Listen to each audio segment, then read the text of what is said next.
విదేశీ పర్యటనలో ఉన్నటువంటి రాష్ట్ర ముఖ్యమంత్రి గారు రాష్ట్ర ప్రతిష్ట పెంచేటువంటి పని కానీ లేకుంటే మాటలు కానీ మాట్లాడాలా, పని కానీ చేయాలా, అది వదిలిపెట్టి మన దావోస్లోనేమో ఆయన పాండిత్యాన్ని చూపించి రాష్ట్ర ప్రతిష్టను అబాస్పాలు చేసింది. అసంబద్ధంగా మాట్లాడి ప్రశ్న ఒకటైతే జవాబు ఒకటి,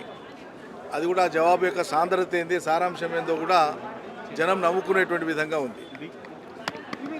ఇప్పుడు లండన్లో పోయి ఈ రాష్ట్ర ప్రతిష్ట పెంచేటువంటి పని ఏం చేస్తున్నామో,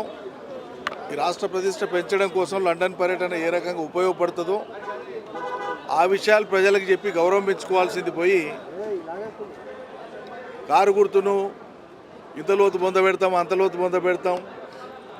పులి బయటకు వస్తే బోన్ సిద్ధంగా ఉంది, ఈ రకమైనటువంటి చౌకబారు మాటలు మాట్లాడడానికి కాదు రాష్ట్ర ప్రజలు ఎన్నుకున్నది.